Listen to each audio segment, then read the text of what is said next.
Good news mga kababayan, mukhang naaresto na si Harry Roque doon sa Amsterdam, Netherlands. Okay? At galing dito mismo sa Inquirer.net sa Facebook. Sabi dito, Harry Roque arrested. Okay. So anong nangyari? Merong budget hearing sa Senado na kung saan ay pinako-confirm ni Senate President Tito Soto sa DFA kung totoo yung informasyon na naaresto na si Harry Roque. Ito, panoorin natin guys. While you're there at that topic, can you ask the DFA if they have news about the breaking news now that former Secretary Harry Roque has been arrested in the Netherlands? It's in the news. Check it out if it's fake news or whatever.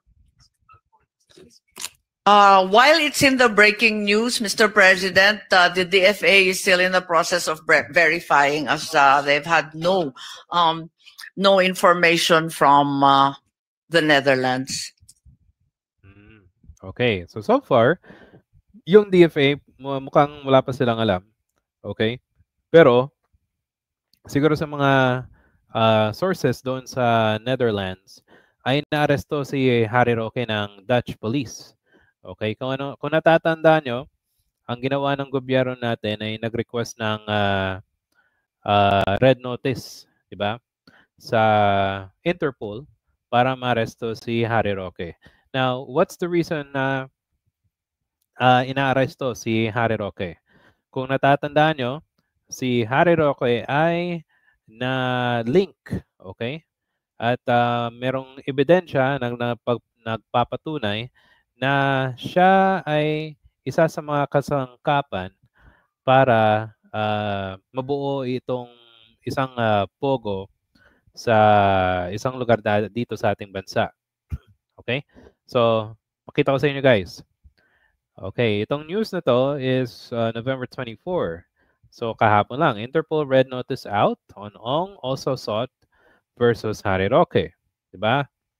So, anong kaso ni Harry Roque? Yung human trafficking case laban sa kanya. Okay? Kasi meron dong offshore o yung POGO doon sa Pampanga, yung mga documents ay mukhang meron siyang kinalaman. At naging abogado pa siya ng mga tao, di ba? Tapos, i-deny niya pa na wala siyang kinalaman. Right? Okay. Now, ang problema natin kay Harry Roque is kung natatandaan nyo based sa hearing, may ginawa yung I don't know if it's yung sa house or sa ating kapulisan ay natagpuan isa sa mga wanted sa China. Nakarenta ng bahay. Kaninong bahay? Bahay ni Harry Roque. So imagine niyo yung mga taong na nakauupa sa kanyang bahay ay wanted sa China. At sabi niya, hindi niya alam pero pinag-uupa niya yung bahay na yon. So 'di ba? Para napaka tanga mo naman para hindi mo malaman, 'di ba? O tapos yung sa Pogo, 'di ba? O yung mga tao na involved doon, tapos tinulungan niya pa, kumbaga konektado siya, pwede siyang i-connect dito sa human trafficking. Imagine niyo pag napatunayan na si Harry Roque ay guilty o sa human trafficking, ay makukulong siya ng habang buhay. And there's no bail. Walang hindi ka pwedeng mag-bail dito. Di ba? So, yun. Okay. Now, sabi ni Harry Roque, hindi daw siya na-aresto. Okay? So, ipapakita ko sa inyo guys. Very interesting to kasi imagine niyo yung ni Harry Roque na cancel na, di ba? Okay? So, pakita ko sa inyo guys yung info na cancel na yung kanyang passport. Cancel. Okay. So, pakita mo na yung info na yan. Okay. May search, pwede nyo na-search to sa ano. Sabi dito, Harry Roque, Cassandra Ong. Dalawa pa.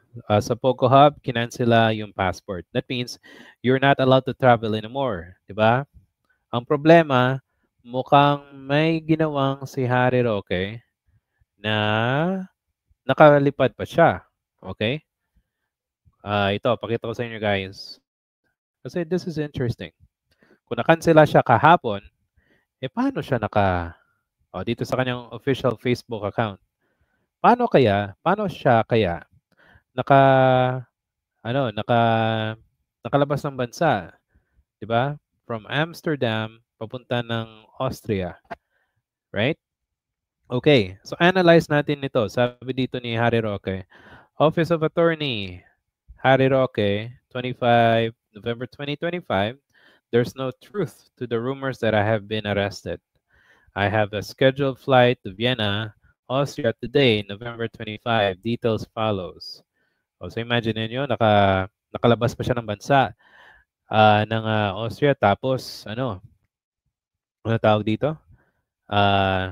Meron siyang ticket. Okay? Now, whether the news is true or not, kung titignan natin yung other side, guys, pag sinearch mo yung yung numbers na to, KL 1901. Pakita ko sa inyo guys para at least nalaman nyo na itong ticket na to ay totoo. Okay?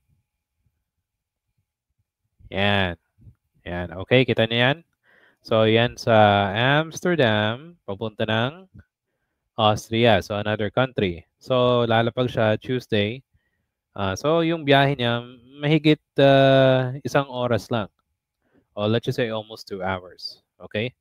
Now, ano sa tingin niyo guys yung mangyayari? Do you think na si Harry Roque aresto doon sa bansa na yon? Kung totoo man to. Kasi kung sinabi niyang, ay, hindi ako na-aresto, pero ang question naman natin, syempre, is sino kaya kasama niya papunta sa ibang bansa? Di ba? O ipinakita niya lang to para magmukhang hindi siya inaresto. Di ba? Kasi it can be pinicturean niya na to before pa, or pinakita niya yung pinicture niya to baka pauwi na siya ng bansa. Di ba? So it can be anyways. In many ways. Kasi hindi mo exactly malalaman nonetheless kung si Harry Roque may post pa siyang iba't ibang pictures nagpapatunay na hindi siya inaresto. Di ba? Okay? So, let's see. Hopefully, magiging exciting at good news completely kung na-verify na ng DFA. Okay? Kung naresto talaga si Harry Roque. Hopefully, kasi dito makakakuha ng hustisya yung mga biktima ng mga taong na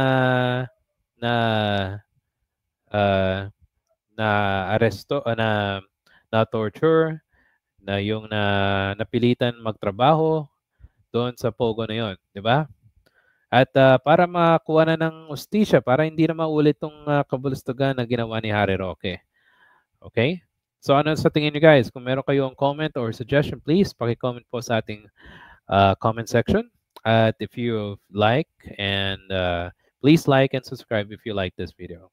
Salamat po, and I'll see you sa susunod na video. Thank you.